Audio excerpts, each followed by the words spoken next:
solid growth outlook. At the same time, surveys of households and businesses report dimming expectations and higher uncertainty about the outlook. Survey respondents point to the effects of the new federal policies, especially related to trade. We are closely watching this tension between the hard and the soft data. As the new policies and their likely economic effects become clearer, we will have a better sense of their implications for the economy and for monetary policy. Looking across many indicators, the labor market appears to be broadly in balance and not a significant source of inflationary pressure.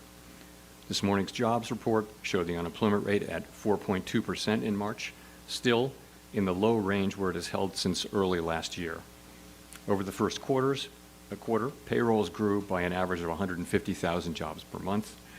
The combination of low layoffs, moderating job growth, and slowing labor force growth has kept the unemployment rate broadly stable. Turning to the other leg of our dual mandate, inflation has declined sharply from its pandemic highs of mid-2022. It has done so without the kind of painful rise in unemployment that has often accompanied periods of tight monetary policy that are needed to reduce inflation. More recently, progress toward our 2% inflation objective has slowed. Total PCE prices rose 2.5% over the 12 months ending in February. Core PCE prices, which exclude the volatile food and energy categories, rose 2.8%. Looking ahead, higher tariffs will be working their way through our economy and are likely to raise inflation in coming quarters. Reflecting this, both survey and market-based measures of near-term inflation expectations have moved up. By most measures, longer-term inflation expectations, those beyond just the next few years, remain well anchored and consistent with our 2% inflation goal. We remain committed to returning inflation sustainably to our 2% objective. Turning to monetary policy, we face a highly uncertain outlook with elevated risks of both higher unemployment and higher inflation. The new administration is in the process of implementing substantial policy changes in 4 distinct areas: trade, immigration, fiscal policy, and regulation. Our monetary policy stance is well positioned to deal with the risks and uncertainties we face as we gain a better understanding of the policy changes and their likely effects on the economy.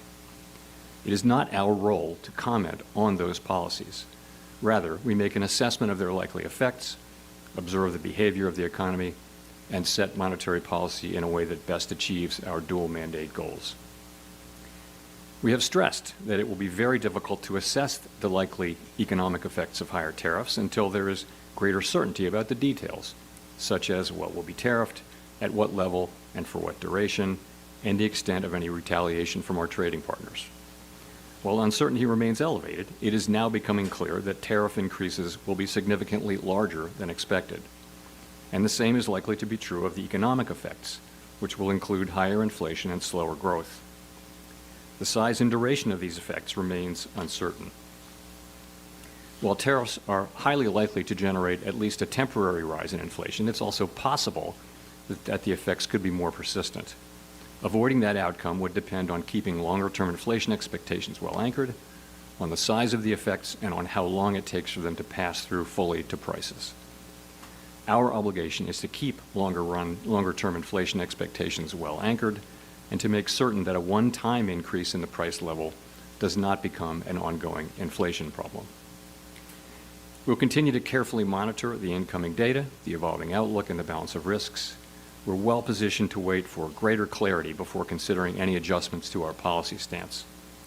It is too soon to say what will be the appropriate path for monetary policy. We understand the benefits of a solid economy where workers can find jobs and inflation is low and predictable.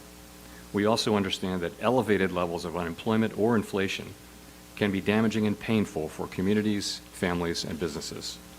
That is why we at the Fed will continue to do everything we can to achieve our maximum employment and price stability goals. Thank you, and I look forward to your questions.